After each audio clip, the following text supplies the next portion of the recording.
Welcome to our channel. Make sure you hit that like button and subscribe.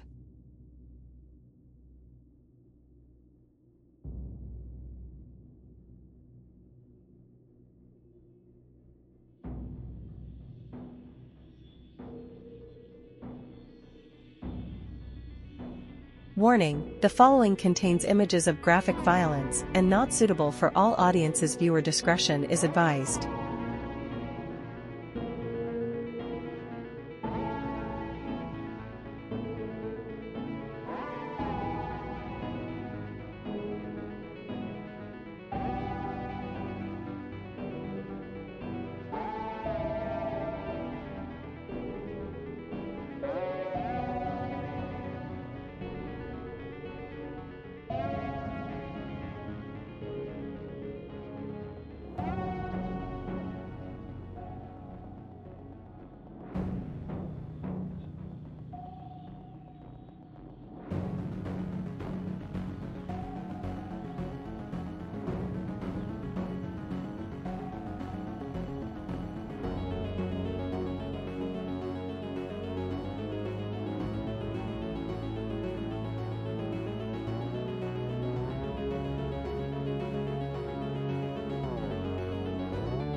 The Fritzl case emerged in 2008, when a woman named Elisabeth Fritzl, born April 6, 1966, informed investigators in the city of Emstetten, Lower Austria, that she had been held captive against her will for 24 years by her father, Josef Fritzl, born April 9, 1935. Fritzl had assaulted, sexually abused, and raped his daughter repeatedly during her imprisonment inside a concealed area in the cellar of the family home countless times. The incestuous rape resulted in the birth of 7 children. 3 remained in captivity with their mother, 1 died shortly after birth and was cremated by Fritzl, and the other 3 were brought up in the family home upstairs by Fritzl and his wife, Rosemary, after Fritzl convinced her and the authorities that they were foundlings. Josef Fritzl was arrested on suspicion of rape, false imprisonment, manslaughter by negligence, and incest by Austrian police 1 week after Elisabeth's eldest daughter, Kirsten, fell ill in the cellar and was taken to the hospital by Fritzl himself. In March 2009, he pleaded guilty to all counts and was sentenced to life imprisonment. Background: Josef Fritzl, now known as Meierhof, was born on April 9, 1935, in Emstetten, to Josef Sr. and Maria, née Nenning, Fritzl. He grew up as an only child raised solely by his working mother. His father, who was a severe alcoholic, had deserted the family when Fritzl was 4, and never again came into contact with him. Fritzl Sr. later fought as a soldier in the Wehrmacht during World War II, and was killed in action in 1944. His name appears on a memorial plaque in Emstetten.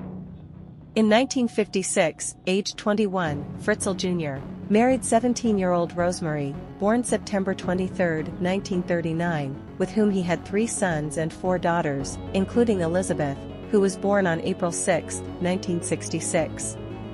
Fritzl reportedly began sexually abusing Elisabeth in 1977, when she was aged 11. After completing his education at an HTL technical college with a qualification in electrical engineering, Fritzl obtained a job at Voestalpine in Linz. From 1969 until 1971, he held a job in a construction material firm in Emstetten. Later, he became a technical equipment salesman, traveling throughout Austria. He retired from active employment when he turned 60 in 1995, but continued some commercial activities. In addition to his apartment building in Emstetten, Fritzl rented out several other properties. In 1972, he purchased a guest house and an adjacent campsite at Lake Mondsee. He ran it, together with his wife, until 1996. Criminal history. In 1967, Fritzl broke into the Linz home of a 24-year-old nurse while her husband was away and raped her while holding a knife to her throat, threatening to kill her if she screamed. According to an annual report for 1967 and a press release of the same year, he was also named as a suspect in a case of attempted rape of a 21-year-old woman, and was known for indecent exposure. Fritzl was arrested and served 12 months of an 18-month prison sentence.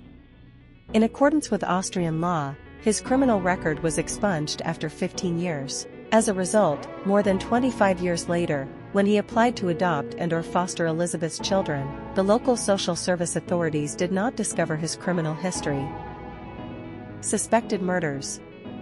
On November 12, 1986, at 6:40 a.m., 17-year-old Martina Claudia Posch left her home in Vöcklabruck to get to a nearby bus stop. When she did not show up for an agreed meeting with her boyfriend at around 5 p.m., he called Martina's mother, who thought her daughter was already with her boyfriend. She later learned that Martina had not shown up for work that day, and authorities were also able to determine through witness statements that Posch had not been on the bus that morning either.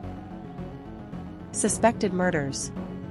On November 12, 1986, at 6:40 a.m., 17-year-old Martina Claudia Posch left her home in Vöcklabruck to get to a nearby bus stop.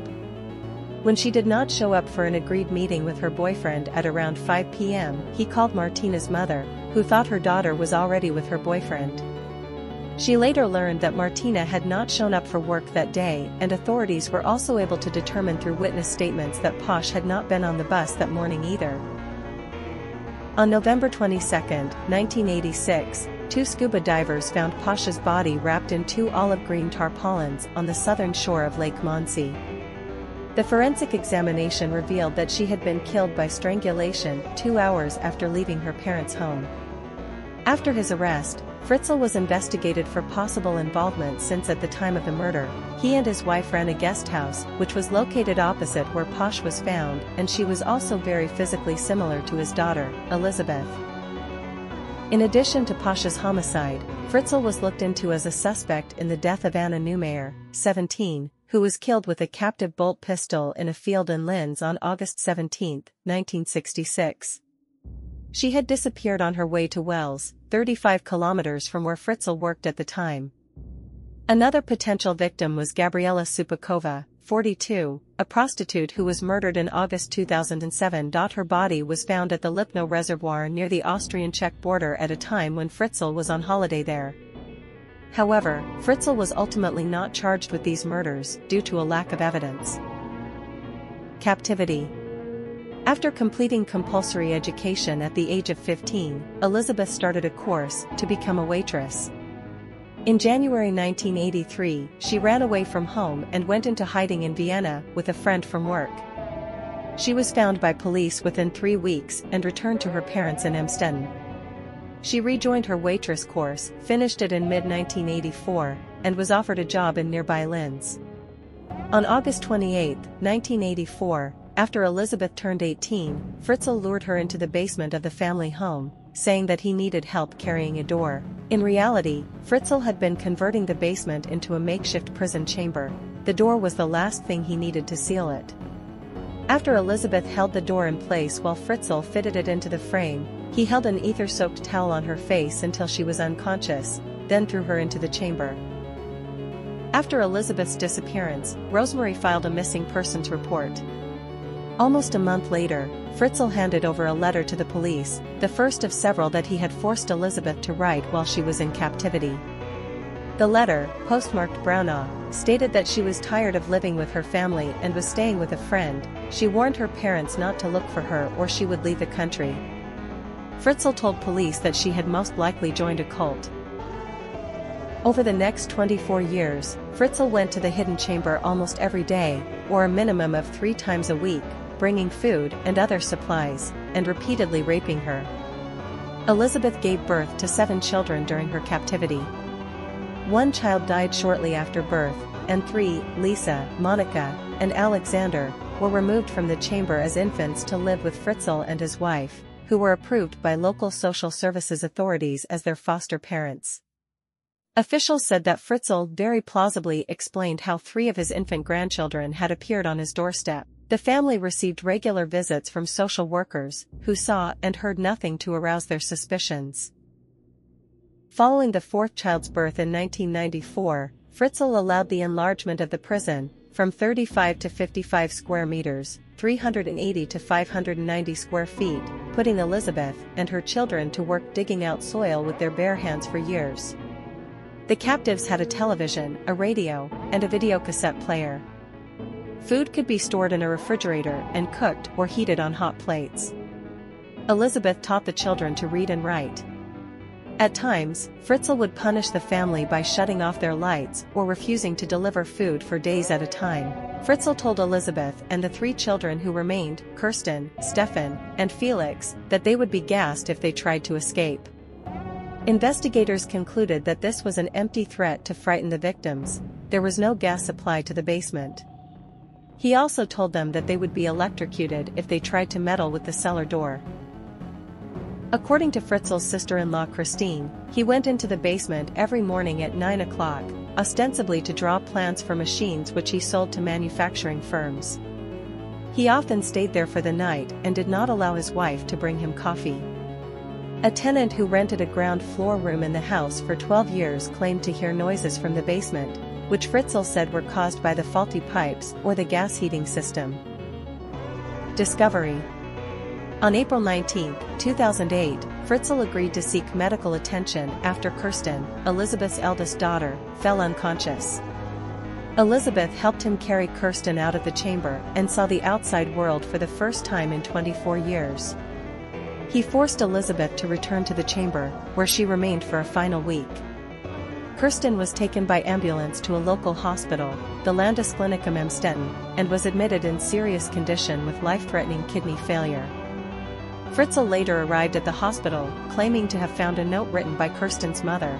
He discussed Kirsten's condition and the note with a doctor, Albert Reiter. Medical staff found aspects of Fritzl's story puzzling and alerted the police on April 21. The police broadcast an appeal on public media for the missing mother to come forward and provide information about Kirsten's medical history. The police reopened the case file on Elisabeth's disappearance.